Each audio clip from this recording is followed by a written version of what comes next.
بسم اللہ الرحمن الرحیم الحمدللہ رب العالمین والصلاة والسلام علی سید المرسلین وعلی آلہ واصحابہ اجمعین، اما بعد۔ ناظرین و سامعین، السلام علیکم ورحمۃ اللہ وبرکاتہ۔ میں آج قومی یکجہتی کے اوپر بات کرنا چاہتا ہوں۔ میں ملک کے حالات پہ بات کرنا چاہتا ہوں۔ میں جو کچھ ہمارے ملک میں ہو رہا ہے اس پہ بات کرنا چاہتا ہوں۔ ناظرین، پاکستان 75 ایئر یعنی 75 سال کا ہو گیا۔ خوبصورت، بہترین موسموں والا، سوئٹزرلینڈ سے زیادہ خوبصورت علاقے ہمارے پاس ہیں۔ دین اور دنیا دونوں ہمارے پاس ہیں۔ اس کے باوجود آج جو ہماری معاشی، اقتصادی، سیاسی، دینی حالت ہے وہ ہمیں بہت کچھ سوچنے پر مجبور کرتی ہے۔ یہ سوچ اور فکر نامعلوم ظاہر کیوں نہیں ہو رہی۔ اس وقت پاکستان ایسے حالات میں ہے جو دیوالیہ ہونے کے قریب ہیں۔ انشاءاللہ پاکستان کبھی بھی دیوالیہ نہیں ہوگا، اللہ کے فضل سے اور ہمارے دوست ممالک جو ہیں ان کے تعاون سے۔ سن 2018 میں بھی ہم اسی حالت میں آئے تھے۔ ہمارے موجودہ chief of the army staff سپہ سالار جنرل قمر جاوید باجوہ صاحب نے بہت محنت کی۔ عمران خان صاحب کی حکومت آئی، ان کو سب کچھ کر دیا، اور ہم اس دیوالیہ کے جو ریڈ لائن تھی اس سے باہر نکل گئے، یعنی بچ گئے۔ اب پھر وہی حالات ہے۔ اب پھر ہم کوشش کر رہے ہیں، وزیر اعظم بھی کوشش کر رہے ہیں، آرمی چیف بھی کوشش کر رہے ہیں، اور اطلاعات یہی ہیں کہ ہمارے وزیر خزانہ اور ہماری عسکری قیادت کے درمیان ایک کمیونیکیشن کا نظام بنا ہے تاکہ جہاں جہاں جس جگہ بھی ضرورت ہو وہاں پر سیاسی اور عسکری قیادت مل کر ملک کو اس صورتحال سے نکالنے کے لیے اپنا کردار ادا کر سکے۔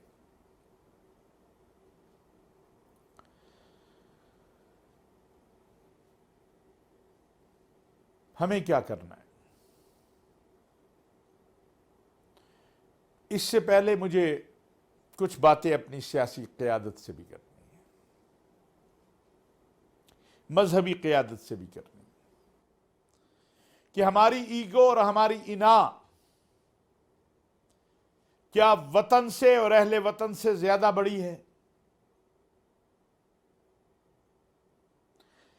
75 سال میں سب نے غلطیاں کی ہیں، سیاسی قیادت سے بھی غلطیاں ہوئی ہیں، عسکری سے بھی ہوئی ہیں، مذہبی سے بھی ہوئی ہیں، لیکن ہم اس وقت جن حالات میں کھڑے ہیں ایسے حالات نہیں تھے، کبھی نہیں آئے ہیں۔ کیا یہ ممکن نہیں کہ ہم ایک ٹیبل پہ بیٹھے؟ کیا اس حقیقت سے انکار کیا جا سکتا ہے کہ پاکستان مسلم لیگ نواز ایک پاکستان کی سیاسی جماعت ہے؟ پاکستان پیپلز پارٹی ایک پاکستان کی سیاسی جماعت ہے۔ تحریک انصاف ایک پاکستان کی سیاسی جماعت ہے۔ جمعیت علماء اسلام اس ملک کی ایک سیاسی جماعت ہے۔ اس سے انکار کیا جا سکتا ہے؟ پھر اور بھی جماعتیں ہیں، اے این پی لے لیں، بی این پی لے لیں، باقی لے لیں، باپ پارٹی، ایم کیو ایم، ساری آپ جماعتوں کے نام لے لیں۔ اور کیا طاقت کے زور پر یا تشدد کے زور پر کسی پارٹی کو ختم کیا جا سکتا ہے؟ جب جواب نہیں میں ہے تو پھر کیوں نہیں ہم آپس میں بیٹھ کے بات کرتے؟ تاکہ ملک کا مستقبل، اس کی معاشی پالیسی، اقتصادی پالیسی، اس کی امن کی داخلہ پالیسی، خارجہ پالیسی، اس کو ہم ایک سمت دیں اور اگلے 25 سے 50 سال کے لیے طے کر لیں کہ ہم نے اپنے ملک کو اس نہج کے اوپر ڈالنا ہے۔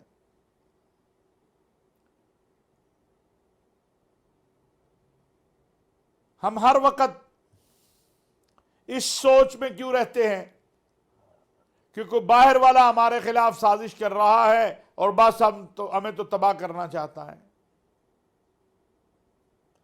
باہر والے جتنی بھی سازش کر لیں، جب تک آپ اندر سے مضبوط ہوں اس وقت تک آپ کا کچھ نہیں بگاڑ سکتے، اور جب آپ اندر سے کمزور ہوں گے تو پھر باہر والے کو تو ضرورت ہی نہیں ہے۔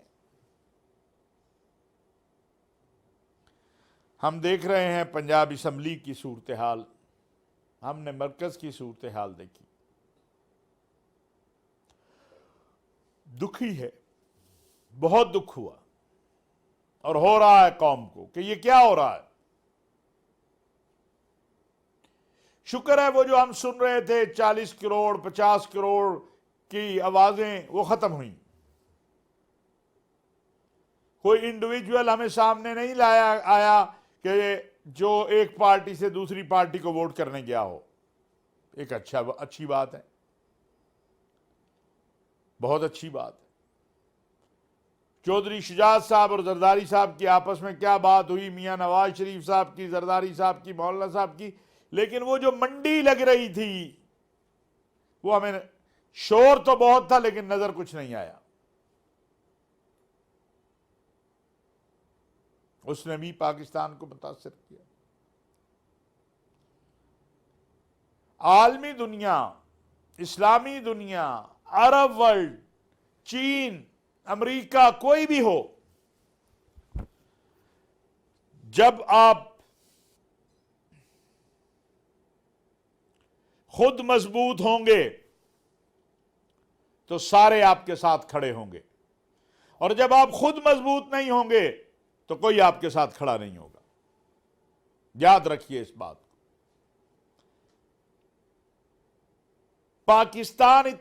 پاکستانی قوم میں، پاکستان کے لوگوں میں اتنی صلاحیت ہے کہ اگر انہیں اعتماد ہو جائے کہ ہم جو پیسہ دیں گے وہ ضائع نہیں ہوگا، ملک پہ لگے گا، قوم پہ لگے گا، اور پاکستان بحران سے نکل آئے گا، تو یہ جو 2-3-4 ارب ڈالر ہم پوری دنیا میں ہر چند سال کے بعد مانگتے پھرتے ہیں، یہ ایک بار یہ قوم دینے کو تیار ہے، اور قوم نے ہمیشہ قربانی دی ہے۔ ہمارے بڑے بڑے بزنس مین، ٹائکون یہاں موجود ہیں جو اس میں آگے آ سکتے ہیں، لیکن بدقسمتی یہ ہے کہ اگر وہ ایک پارٹی کی حکومت میں دے دیں گے تو دوسری آگے تنگ کرے گی، دوسری کے دے دیں گے تو تیسری آگے تنگ کرے گی، لہذا وہ خوفزدہ ہو کے اس عمل میں آتے ہی نہیں ہیں۔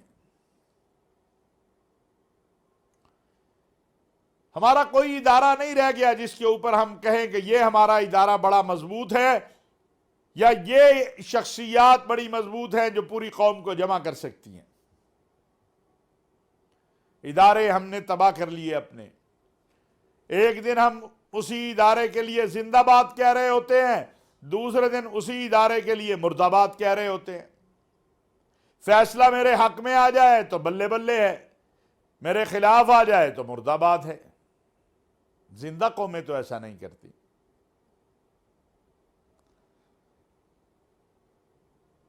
جن قوموں نے ترقی کرنی ہوتی ہے، جن قوموں نے آگے بڑھنا ہوتا ہے، وہ نہیں یہ کام کرتی، وہ سچ کو سچ اور حق کو حق کہتی ہیں۔ ہمارے ہاں صورتحال بالکل مختلف ہے، ابھی آپ دیکھ لیجئے۔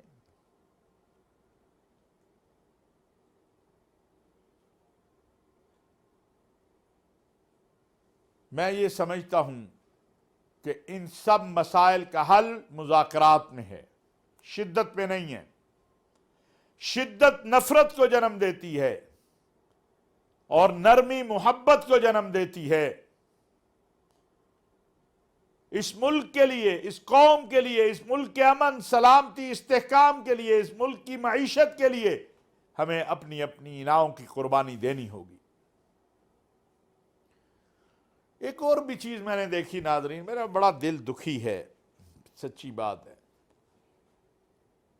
ہر کسی نے پولیس کو غلط استعمال کیا ہے، یہ کوئی ایک دن میں نہیں ہوا، یہ 75 سال سے ہو رہا ہے۔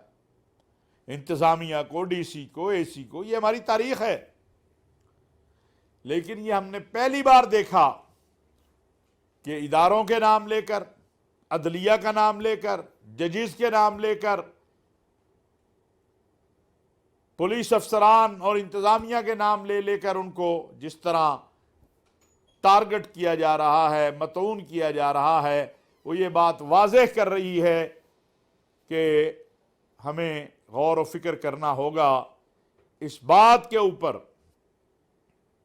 کہ بحیثیت قوم ہمیں اپنے اداروں کو بچانا ہوگا، ان کے پیچھے کھڑا ہونا ہوگا۔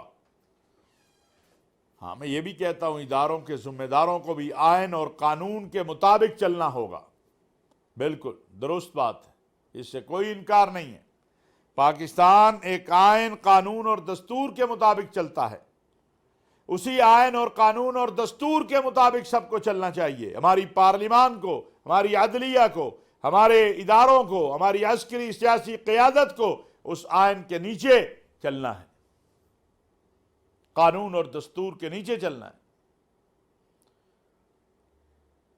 جو قانون عام آدمی پہ لاگو ہوتا ہے وہ حاکم پہ کیوں نہیں لاگو ہوتا؟ اور کوئی سیدنا عمر بن خطاب سے تو آج بڑا نہیں ہے کہ اس سے سوال نہ کیا جائے کہ تم بتا تیرا کرتا کیسے بنا ہے۔ احتساب کا نظام صاف شفاف ہو، کوئی انگلی نہ اٹھا سکے، ایسا نہ ہو 10 سال کیس چلائیں، خوار کریں، جیلوں میں رکھیں، اور پتہ چلے کہ ہے ہی کچھ نہیں، یہ ایک کاغذ کی بنیاد پہ 10 سال زندگی کے تباہ کر دیے۔ ہم نے دیکھا یاہد چیمہ کیس میں اور کیسوں میں ملک کے لیے کام کرنے والے انتہائی دیانتدار لوگ شکار ہو گئے اس تعصب کا، اس وحشت کا، اناؤں کا، اور اب کچھ بھی نہیں، آخر میں صفر۔ میں اس دور میں بھی کہا تھا، آج بھی کہنا چاہتا ہوں، رانا ثناء اللہ صاحب والا کیس دیکھیں، آحسن اقبال صاحب والا دیکھیں، انتقام نہیں، احتساب۔ اور جو جرم کرے، ابھی بہت سی چیزیں عمران خان صاحب کی حکومت کے حوالے سے کہی جاتی ہیں، میں بڑی معافی کے ساتھ کہنا چاہتا ہوں کہ اگر کوئی کسی نے جرم کیا ہوا ہے، شواہد ہے، تو پھر پریس کانفرنس کی اس وقت ضرورت ہے جب وہ گرفتار ہو اور وہ شواہد اس کے ساتھ ہوں، پھر بتایا جائے کہ یہ شواہد ہیں اور یہ بندہ گرفتار ہے۔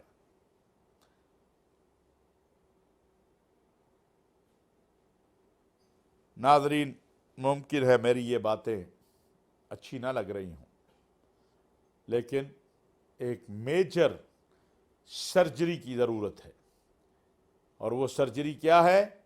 وہ ہے پاکستان کو درست کرنا۔ ہر ایک اپنے دائرہ کار میں آئے، آئین اور قانون کی بالادستی ہو، یہ جو سلسلہ شروع ہوا ہے یہ بند ہو کہ اگر میرے حمایت میں کوئی بات آئے تو زندہ باد، اور میری مخالفت میں آئے تو مردہ باد، اور پھر اس کے بعد ملک کے سلامتی کے ادارے ہوں، افواج پاکستان ہو، عدلیہ ہو، کوئی بھی ہو، پھر اس کے خلاف مہم شروع ہو جائے۔ یہ سلسلہ بند ہونا چاہیے۔ پھر جو زبان بولی جاتی ہے اس میں بھی خیال آنا چاہیے۔ ناظرین، محرم الحرام کی آمد ہے، اور ملک کے اندر پاکستان علماء کونسل، متحدہ علماء بورڈ پنجاب ایک ضابطہ اخلاق جو پیغام پاکستان کی صورت میں بنا تھا، اس کو لے کر آگے بڑھ رہے ہیں۔ آج لاہور میں متحدہ علماء بورڈ پنجاب کا اجلاس بھی ہے۔ بنیادی 2-3 چیزیں ہیں جس کی طرف توجہ کرنے کی ضرورت ہے۔ نمبر 1، کہ پاکستان کی ریاست خود ایک طاقتور ریاست ہے، کسی کو اسلحہ لے کے زور پر، اپنی طاقت کے زور پر جتھے بندی بنا کر پاکستان کے اندر انتشار پھیلانے کی اجازت نہیں دی جا سکتی ہے۔ اور تمام مکاتب فکر کے علماء مشائخ یہ بات لکھ کر دے چکے ہیں کہ کسی بھی گروہ، جماعت یا فرد یا فرقے کو دوسرے مکتبہ فکر کے مقدسات کی توہین کی اجازت نہیں دی جا سکتی۔ ہمارے لیے اہل بیت اکرام، صحابہ اکرام، خلفاء راشدین، امہات المؤمنین، حضرت امام مہدی سب محترم ہیں۔ میں آگے ایک بات کہا کرتا ہوں کہ اگر کوئی میرے مقدسات کو نہیں ماننا چاہتا، نہ مانے، اپنے مسلک پر، اپنے عقیدہ، اس کا عقیدہ ہے، لیکن میرے سامنے یا سڑکوں پہ، چوراہوں میں، گلیوں میں دوسرے کے مقدسات کی توہین نہ کرے، کیونکہ اس سے انتشار پھیلتا ہے، اس سے فتنہ پھیلتا ہے۔ اور قرآن کریم میں کہا گیا وَالْفِتْنَةُ أَشَدُّ مِنَ الْقَتْلِ، فتنہ تو قتل سے بھی زیادہ سخت ہے۔ لہذا میں تمام پاکستانیوں سے گزارش کروں گا کہ ایک بات کو یاد رکھیں کہ اصحاب رسول بھی ہمارے ہیں، اہل بیت بھی ہمارے ہیں، سیدنا عمر بن خطاب بھی ہمارے ہیں، سیدنا امام حسین بھی ہمارے ہیں۔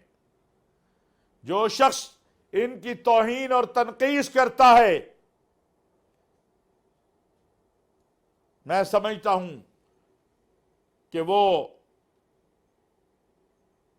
اس ملک کے اندر فتنہ پھیلانے کے علاوہ کوئی کام نہیں کر سکتا۔ میں پھر کہہ رہا ہوں، اگر کوئی نہیں مانتا ہے دوسرے کے مقدسات کو، اور وہ کوئی بدبخت ہوگا جو اہل بیت کو نہ مانے، جو خلفاء راشدین کو نہ مانے، جو امہات المؤمنین کو نہ مانے، جو اصحاب رسول کو نہ مانے، اور چلے اگر کوئی نہیں بھی مانتا تو اس کو یہ حق نہیں ہے کہ وہ ان کی توہین ان کے ماننے والوں کے سامنے یا ذرائع ابلاغ پہ بیٹھ کے کرے یا سوشل میڈیا پہ کرے۔ اس حوالے سے قوانین موجود ہیں، اور جو ایسا کرے گا اس کے خلاف قانون حرکت میں آئے گا۔ ہمیں پاکستان کی سلامتی کے لیے، استحکام کے لیے، یکجہتی کے لیے، جیسے میں نے پہلے عرض کیا، اپنی اناؤں کو قربان کرنا ہے۔ اپنا شملہ اگر نیچے بھی ہو جائے اور پاکستان کا پرچم سر بلند ہو تو کوئی حرج نہیں ہے، میرا شملہ نیچے ہو جائے۔ اپنا مسلک چھوڑو نہیں، دوسرے کے مسلک کو چھیڑو نہیں۔ یہی میری گزارش ہے، یہی میری عرض ہے، سیاسی قیادت سے بھی، مذہبی قیادت سے بھی، عامت الناس سے بھی، عام لوگوں سے بھی، نوجوانوں سے بالخصوص، کہ آپس میں دستے گریبان نہ ہوں۔ یہ لیڈر تو روز رات کو جا کے کسی 5 سٹار ہوٹل میں دیکھ لیں، آپس میں بیٹھے ہوتے ہیں، کھا رہے ہوتے ہیں، پی رہے ہوتے ہیں، گپ لگا رہے ہوتے ہیں۔ تم ہمارے لیے کیوں لڑتے ہو؟ تم نے ایک محلے میں رہنا ہے، ایک علاقے میں رہنا ہے، ایک جگہ رہنا ہے، آپس میں دست و گریبان نہ ہو جاؤ۔ نظریہ ٹھیک ہے، کسی کو نون لیگ اچھی لگتی ہوگی، کسی کو قاف اچھی لگتی ہوگی، کسی کو تحریک انصاف، کسی کو پیپلز پارٹی، کسی کو جمعیت والے اچھے لگتے ہوں گے، کسی کو پاکستان علماء کونسل والے اچھے لگتے ہوں گے۔ جس کو جو اچھا لگتا ہے وہ اس کے ساتھ رہے، لیکن ایک دوسرے کا احترام اور اخلاق، اسلام میں سب سے اہم چیز اخلاق ہے۔ لہٰذا یہی میری گزارشات ہیں، اور میں آپ سب سے یہ توقع اور امید رکھتا ہوں کہ آپ جو سن رہے ہیں، دیکھ رہے ہیں، آپ اس پر عمل کریں گے۔ قرآن کریم نے نام بگاڑنے، گالی گلوچ کرنے، غیبت کرنے، ان سب سے منع کیا ہے۔ ہمیں ان سب سے باز آنا ہے۔ وما علینا الا البلاغ المبین۔